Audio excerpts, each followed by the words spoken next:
Bonsoir tout le monde. Merci Wilson de m'avoir appelé à participer ce soir. Donc, je me nomme Anka Ionescu, je suis notaire dans le West Island et je pratique principalement en droit immobilier depuis déjà presque 15 ans. Okay? Donc, j'en ai vu de toutes les sortes, toutes les couleurs, des beaux dossiers, des pas beaux dossiers. Donc, je peux quand même répondre à beaucoup de questions et me prononcer vraiment sur les étapes au dossier. Donc, c'est sûr que la partie notariale a deux volets. Il y a le volet acheteur qu'on ne couvrira pas, mais il y a aussi un volet qui est très important à connaître par le vendeur. OK?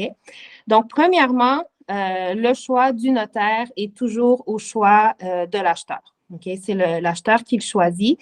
C'est lui qui paye la majorité des frais aussi associés à la transaction. Et la raison pour laquelle c'est l'acheteur qui choisit le notaire, c'est dû au fait que l'acheteur doit avoir une garantie des titres. Okay? Donc, quand on lui vend la propriété, c'est lui qui l'achète, c'est lui qui paye pour l'acheter. Donc, il a le choix du professionnel qui va être impliqué dans la transaction.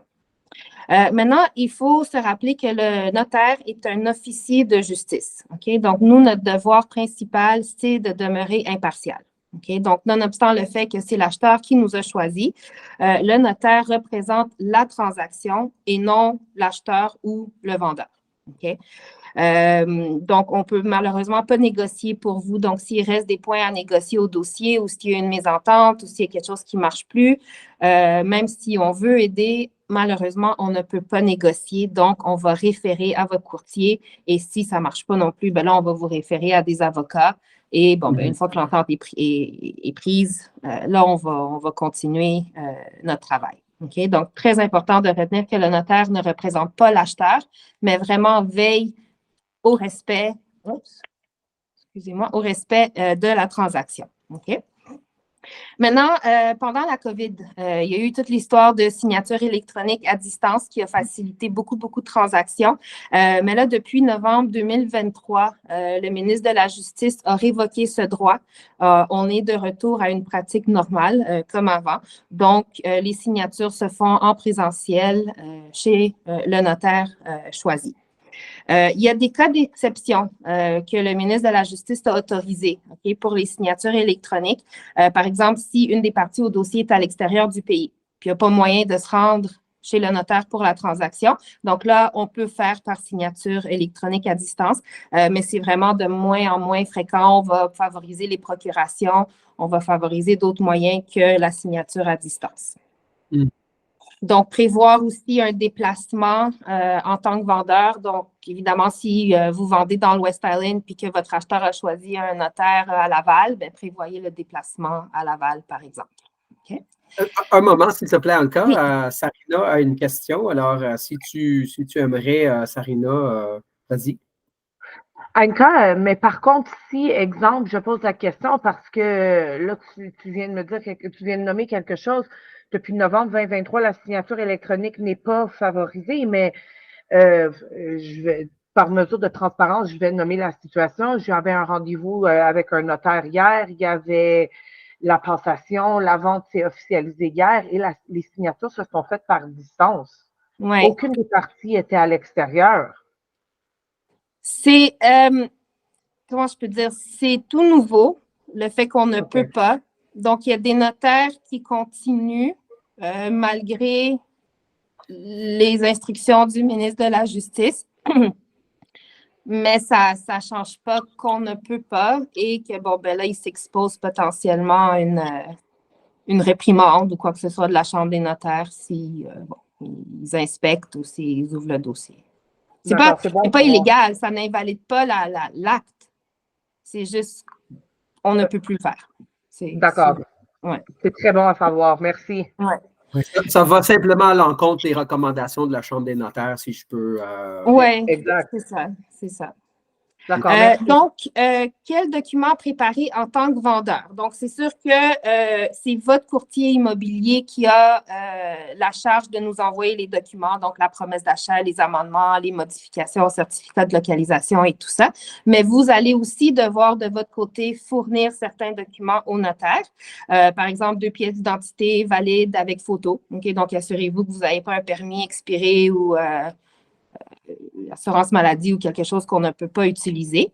Il va aussi falloir produire un spécimen de votre chèque bancaire pour le transfert des fonds suite à la vente de la propriété. Très important, la copie certifiée conforme du certificat de localisation. Le document doit avoir moins de 10 ans. Il doit aussi refléter l'état actuel de la propriété, donc l'ajout ou l'enlèvement d'une clôture, d'une piscine, d'un spa, gazebo, tout ça, ça constitue un changement, donc le certificat n'est plus valide. Habituellement, surtout dans mes dossiers avec Wilson, je n'ai pas ce problème-là. C'est vérifié avant et quand les documents me sont transmis, le document que j'ai est à jour. Donc ça, souvent, ce n'est pas un problème, mais ouais, c'est quelque chose quand même qui pourrait être une omission au dossier. Puis si on l'attrape, ben là, on n'a pas le choix d'en commander un nouveau. Il faut aussi préparer la copie certifiée de conforme de votre acte d'achat, okay, parce qu'il faut fournir les titres à l'acheteur. Et parfois, on pourrait vous demander une copie de vos comptes de taxes municipaux, de taxes scolaires, les preuves de paiement aussi. Nous, on a accès à tout ça en ligne directement avec les villes et les commissions scolaires. Mais des fois, il arrive, par exemple, que vous effectuez un paiement et que, proche de la date d'échéance, c'est que la transaction arrive à court terme et nous, quand on sort nos états de compte, le paiement n'est pas démontré. Mais là, on pourrait vous demander, par exemple, la preuve que c'est payé pour pas, évidemment, le payer en double. Okay? Il y aurait aussi certificat de mariage, de divorce, l'acte de décès. Donc, ça, c'est pour prouver votre état civil qui est très, très important. Dans certains cas, aussi la lecture du compteur d'eau. Donc, il y a des municipalités, surtout dans le West Island, qui ont des compteurs d'eau que vous payez par utilisation. Donc, ça, il va falloir le préparer. Et si vous avez, par exemple, propane, mazout, la chauffage, toutes les factures par rapport à ça aussi. Maintenant, Wilson l'a mentionné, puis ça, c'est souvent une surprise quand on arrive à la transaction, que le vendeur a aussi une partie d'honoraires à payer dans la transaction. Okay. Donc, il y a une partie qu'on appelle les frais administratifs. Donc, justement, la vérification des états de compte de taxes municipales, taxes scolaires, qui peuvent coûter quand même assez cher, je dirais à peu près 200 $ pour taxes municipales scolaires combinées. Donc, il y a au moins ce frais-là à payer. Il y a aussi, par exemple, les frais de virement dans votre compte de banque. On évite de fonctionner par chèque. Pour les vendeurs, souvent, c'est des montants quand même considérables. Donc, si le chèque se perd, on a un petit problème. Donc, on préfère fonctionner par transfert électronique. Les fonds sont disponibles le même jour. Il n'y a pas de gel de fonds et l'argent est sécurisé. OK? Et il y a aussi les frais qui sont liés à la garantie du titre. OK? Donc, par exemple, si vous avez une hypothèque sur la propriété, il faut la payer et il faut également faire ce qui s'appelle une quittance. Donc, c'est le document légal que la banque va signer sur réception du paiement pour libérer la propriété du lien qu'elle a de l'hypothèque et pour qu'on puisse vendre avec un titre clair. OK? Donc, il faut toujours s'attendre à un frais. Même si on n'a pas d'hypothèque, même si on n'a pas de quittance à faire, il va au moins avoir les frais administratifs à payer. Et suite à la signature de la vente et suite à la publication de la vente, c'est le notaire qui va s'occuper de payer tous les frais à votre dossier. Okay? Donc, par exemple, l'hypothèque, les frais du courtier immobilier, s'il y a des arrérages de taxes municipales, taxes scolaires, les frais de l'arpenteur géomètre pour un nouveau certificat. Donc, c'est le notaire qui s'occupe de faire tous ces paiements et le montant net vous est transféré dans votre compte de banque. Okay? Donc, pour être en mesure de sortir les fonds de notre compte en fidéicommis, il faut qu'on attende la publication de la vente au registre foncier qui peut prendre entre 1 et 3 jours ouvrables. Okay? Donc, vous n'allez jamais partir du bureau de notaire avec vos fonds. Il faut attendre la publication et une fois que c'est fait, le notaire va transférer les sommes et payer tout ce qu'il y a à payer au dossier. Et Michelle et Wilson l'ont mentionné tout à l'heure, la pénalité sur l'hypothèque. Okay? Renseignez-vous avant. Il n'y a rien de plus pénible qu'annoncer une pénalité au moment d'une transaction. Le vendeur a fait ses calculs, il s'attend de recevoir X montant et là, il y a un 7 000, 10 000, 12 000 de moins parce qu'il y a la pénalité qui, est chargée par la banque. Donc, ça, c'est très, très important de se renseigner avant. OK? Maintenant, il y a des cas qui sont un petit peu plus particuliers. Par exemple, les conjoints, qui n'ont pas de compte conjoint. Okay? Donc, ne peuvent pas fournir un spécimen chèque conjoint. Il n'y a pas de problème. On peut faire des virements dans le compte de chaque copropriétaire. selon les pourcentages du type de propriété. Okay? Donc, s'il n'y a pas de pourcentage, c'est présumé être 50-50. On ne peut pas dire, transférer tout à mon mari ou transférer tout à ma femme. On ne peut pas faire ça. Il faut vraiment que l'argent suive les titres de propriété et qu'elle soit remis aux propriétaires concernés, même si on a une autorisation expresse de l'autre copropriétaire pour remettre les sommes à l'autre. Okay? Donc, ça, on ne peut pas le faire. On ne peut pas non plus payer des tierces parties au dossier.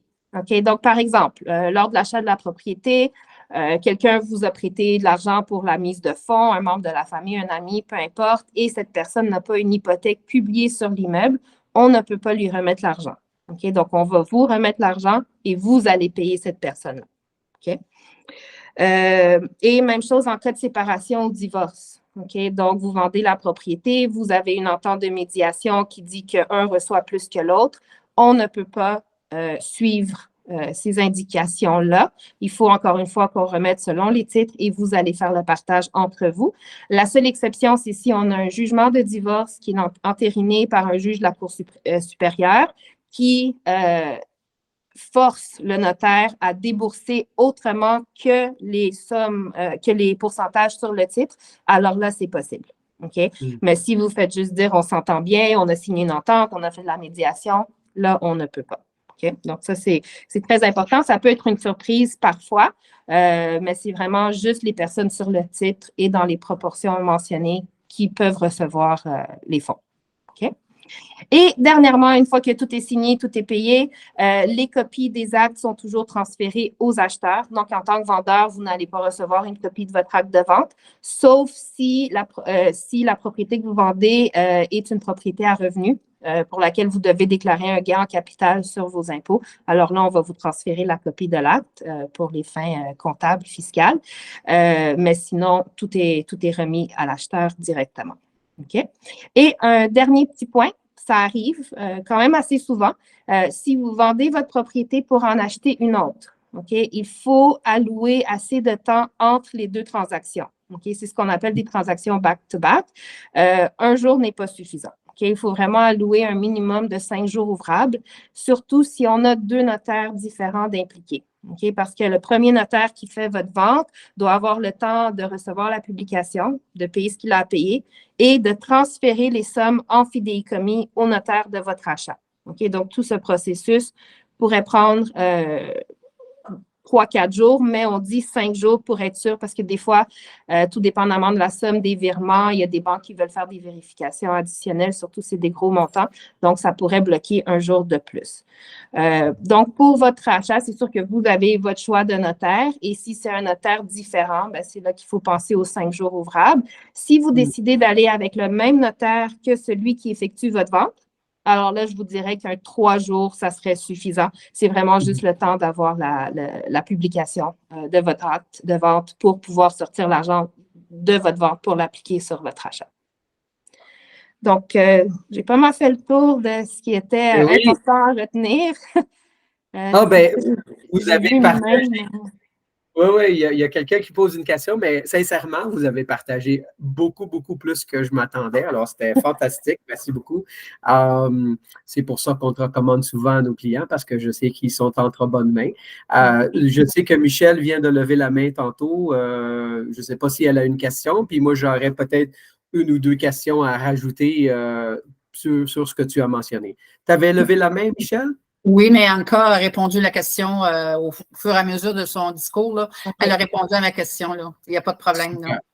Ça ne me surprend pas. Ça ne me surprend pas. Elle est là-dessus. En fait, j'avais une liste. Attends, il faut que je le déplace comme il faut. J'avais eu cette expérience l'autre jour. Ah, c'est pas grave. J'avais une liste de tous les frais que je voulais être certain de mentionner qui seraient payables, bons à savoir par le vendeur. Puis comme tu l'avais dit, il n'y a rien qui est pire qu'un vendeur qui découvre qu'il y a une pénalité. Souvent, ce que je trouve encore plus simple même, c'est que beaucoup de vendeurs découvrent qu'ils ont une quittance à payer. Je l'ai vu, je ne sais pas combien de centaines de fois et que c'est quand même de l'information qu'ils auraient pu avoir à l'avance. Alors, je ne veux pas interrompre, mais c'est dans la promesse d'achat. Je pense que c'est le 10.10.4 de la PA qui mentionne que les frais de radiation sont à la charge du vendeur. Donc, c'est… Absolument. Absolument. Là. Mais c'est un oubli souvent où les Oui. gens n'ont pas attention. D'ailleurs, tu sais, une des aspects importants, les secrets dont on parle pour réussir dans votre vente, c'est d'avoir un courtier de confiance avec qui on peut avoir tous les renseignements possibles afin de préparer à ce genre de choses. Surtout, et je voulais le mentionner, puis peut-être tu pourrais donner quelques commentaires là-dessus, des fois, il y a des problèmes au niveau du certificat de localisation. Et un autre point que je vois assez souvent, c'est que vous l'aviez mentionné tantôt encore, vous représentez aucune partie, mais vous représentez, si c'est le bon mot, autant le vendeur et l'acheteur, mais aussi le prêteur. Oui, alors, oui. vous devez veiller là-dessus. Alors, ceci dit, des fois, on a besoin de ce qu'on appelle les assurances-titres pour pouvoir, on va dire, mettre un pansement peut-être sur quelques petites problématiques. Pourrais-tu en parler un petit peu parce que je le vois de plus en plus souvent, surtout quand les certificats de localisation ne sont pas à jour? Oui, donc c'est ça. J'en ai pas parlé parce que, bon, je voulais pas… mais c'est bien que tu poses la question parce que c'est quelque chose qui revient quand même très, très souvent. Donc, comme j'ai mentionné, je suis impartiale, mais mon obligation, on a 2 obligations en droit, une obligation de moyens puis une obligation de résultat. Okay? Le notaire a une obligation de résultat envers toutes les parties au dossier. Donc, on ne peut pas rien échapper, on ne peut pas rien oublier. Donc, on a cette obligation envers l'acheteur, le vendeur et évidemment la banque aussi. Donc, lorsqu'on regarde le certificat de localisation, plus souvent qu'autrement, il va y avoir une petite non-conformité, un petit empiètement. Là, c'est à voir quel est le degré de gravité de ce problème-là. Donc, c'est sûr que si on a des non-conformités par rapport à la structure principale, okay, à l'immeuble, là, c'est sûr qu'on va aller avec une assurance-titre. OK? Si on a des non-conformités ou des empiètements par rapport aux structures secondaires qui sont permanentes, par exemple une piscine creusée, qu'évidemment, on ne pourra pas bouger, encore une fois, assurance-titre automatiquement. Il y a d'autres plus petits empiètements qu'on peut omettre, par exemple un cabanon un cabanon de tôle qui n'est pas sur fondation, on fait juste le vider puis on peut le tasser facilement. Là, c'est peut-être pas nécessaire, tout dépendamment des circonstances. Mais l'assurance-titre, ce que ça permet, en fait, c'est que ça protège toutes les parties au dossier. OK? Donc, c'est payable toujours par le vendeur parce que c'est son obligation de vendre une propriété qui est conforme, qui n'a pas de problème tel quel. Et cette assurance protège le vendeur parce qu'il n'a pas le risque que l'acheteur va lui revenir pour réclamer les frais pour couvrir, par exemple, s'il faut bouger un cabanon ou s'il faut bouger, par exemple, une piscine hors terre. Ça couvre le créancier parce que lui, il est protégé. Si jamais il y a l'acheteur fait défaut de paiement et la banque saisit l'immeuble, ben, elle est assurée aussi en cas de défaut. Et ça protège l'acheteur. Donc, advenant le cas où la municipalité ou un voisin donne un avis de non-conformité, par exemple à une piscine creusée qui est trop proche de la ligne de propriété ou qui empiète dans une servitude, mais cette assurance-là va couvrir soit les frais de déplacement de la structure, ou encore, si c'est impossible de bouger la structure et il faut l'enlever complètement, ben, va couvrir la perte de la valeur que l'acheteur est en train de subir suite à l'enlèvement de cette partie-là.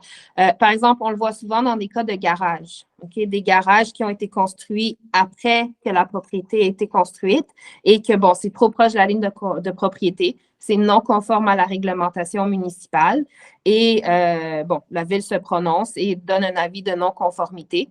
On ne peut pas rétrécir le garage parce qu'on ne rentre plus d'auto si on le fait plus petit. Il faut l'enlever complètement. Donc, là, la compagnie d'assurance va évaluer quelle est la perte de valeur dans ce cas-ci, cette maison-là avec le garage versus sans le garage et va payer à l'acheteur la valeur de cette somme-là. Donc, s'il met la maison en vente, mais il la vend avec la valeur sans garage, mais il a reçu une partie de la compagnie d'assurance. Okay? Pour ce qui est des structures secondaires, par exemple les piscines et tout ça, la compagnie va toujours essayer de négocier une dérogation mineure, premièrement, pour éviter de payer, évidemment, mais si ça ne fonctionne pas, ben, par exemple, ils vont payer les coûts d'enterrement de la piscine et de réinstallation d'une piscine creusée, par exemple. Donc, ça protège vraiment toutes les parties. C'est important et c'est ça, c'est aux frais aux frais du vendeur et les coûts d'assurance ne sont pas fixes. Ça dépend vraiment de la valeur de la vente de la propriété et la valeur de l'hypothèque que l'acheteur prend. Okay, donc, ça peut varier entre 200 et des 1000. Milliers de dollars, oui. Quelques mille, oui, tout dépendamment du prix de vente. Oui.